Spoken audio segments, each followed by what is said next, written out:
Assalamualaikum warahmatullahi wabarakatuh. Kami anggota pelatihan dasar CPNS golongan 3 angkatan 37 kelompok 2 yang beranggotakan Kasea Karina SE, Holilan Nisari Tonga SH, Daniel Abadi Pasaribu STH, Darmayanti SAP, Dedek Syahrani Pardede SPD. Di video ini, kami akan membahas analisis isu kontemporer mengenai isu terkini yang bertemakan Say No to Drugs. Dengan pengampu materi Ibu Nunung Sriwahyuni SEMAK. Baiklah, pertama kita akan membahas mengenai narkoba. Apakah narkoba itu? Narkoba merupakan akronim dari narkotika, psikotropika, dan bahan adiktif lainnya. Narkotika mengandung pengertian sebagai zat atau obat yang berasal dari tanaman atau bukan tanaman, baik sintetis maupun semi-sintetis, yang dapat menyebabkan penurunan atau perubahan kesadaran, hilangnya rasa, mengurangi sampai menghilangkan rasa nyeri, dan dapat menimbulkan ketergantungan yang dibedakan ke dalam golongan-golongan. Selanjutnya kita akan membahas mengenai penggolongan narkoba. Narkoba dibedakan menjadi 3 golongan, yaitu golongan 1, golongan 2, dan juga golongan 3. Golongan 1 yang ditujukan untuk ilmu pengetahuan dan bukan untuk pengobatan dan sangat berpotensi tinggi menyebabkan ketergantungan. Contohnya opiat, ganja, dan kokain. Selanjutnya golongan 2. Golongan 2 berkhasiat untuk pengobatan dan pelayanan kesehatan dan berpotensi tinggi menyebabkan ketergantungan. Contohnya adalah morfin dan petidin. Golongan ketiga berkhasiat untuk pengobatan dan pelayanan kesehatan serta berpotensi ringan mengakibatkan ketergantungan. Contohnya kodein.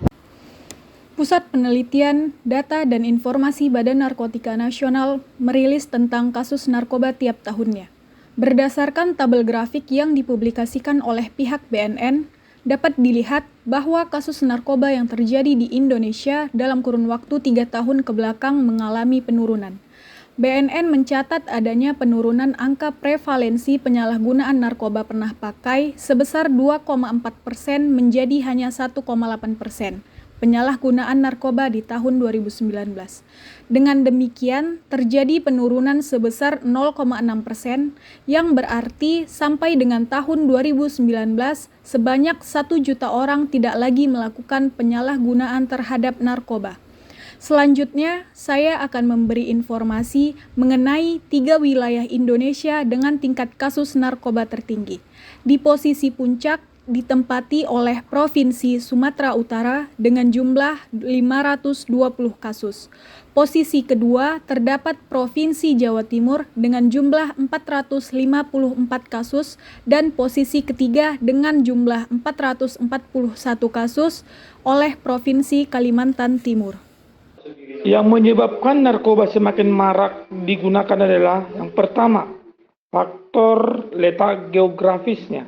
Yang kedua, faktor ekonomi. Yang ketiga, faktor kemudahan memperoleh obat. Yang keempat, faktor keluarga dan masyarakat. Yang kelima, faktor kepribadian. Dan yang terakhir adalah faktor fisik dari individu yang menyalahgunakannya. Dampak penyalahgunaan narkoba. Dampak penyalahgunaan narkoba dapat menimbulkan gangguan kesehatan jasmani, jiwa, mental, dan fungsi sosial. Dampak penyalahgunaan narkoba pada kesehatan jasmani yaitu 1. Kerusakan fungsi sistem saraf pusat, yaitu otak. 2. Infeksi akut otot jantung dan gangguan peredaran darah. 3. Penggunaan jarum suntik secara sembarangan dapat menyebabkan rentan terhadap penyakit. 4. Gangguan pada paru-paru, sukar bernapas, dan penyakit-penyakit paru-paru lainnya. 5. Gangguan pada kinerja saluran cerna, yaitu lambung dan usus besar. Dampak penyalahgunaan narkoba pada kesehatan mental yaitu 1. Labil. 2. Cepat memberontak. 3. Introvert dan penuh rahasia. 4. Sering berbohong dan suka mencuri. 5. Menjadi sensitif, kasar, dan tidak sopan. 6. Memiliki kecurigaan yang sama terhadap semua orang. 7. Pemalas dan prestasi belajar menurun. 8. Akal sehat tidak berperan berpikir irasional. Dampak penyalahgunaan narkoba pada kehidupan sosial yaitu 1. Pada keluarga. Pada keluarga akan mengganggu keharmonisan keluarga, merongrong keluarga dalam segi ekonomi, mempermalukan keluarga, hilangnya harapan keluarga. 2. Pada masyarakat, mengganggu keamanan dan ketertiban, mendorong tindak kejahatan, mengakibatkan hilangnya kepercayaan, dan menimbulkan beban ekonomi dan sosial yang besar. Nah, dari beberapa penyebab yang telah dipaparkan tadi, kita dapat mengatasinya dengan solusi berikut ini. Yang pertama, pemerintah dapat melakukan pendekatan melalui sosialisasi kepada para remaja khususnya, yaitu para remaja tingkat SMP dan SMA. Selain itu, pemerintah juga harus sering mengadakan sosialisasi kepada masyarakat terkait layanan rehabilitasi narkoba. Karena apa? Terkadang masyarakat mengetahui adanya narkoba tapi tidak tahu bagaimana pencegahannya, tidak tahu bagaimana mengatasinya. Untuk itu, tugas pemerintah adalah mengedukasi masyarakat terkait pentingnya menjauhi narkoba. Kemudian yang ketiga, orang tua dapat memberikan edukasi dan pengawasan terkait bahaya penyalahgunaan narkoba. Nah, karena anak-anak ini lebih dekat kepada orang tua dan guru kalau di sekolah. Oleh sebab itu, guru juga harus mengawasi pergaulan anak-anaknya, sehingga anak-anaknya bisa terhindar dari penyalahgunaan narkoba.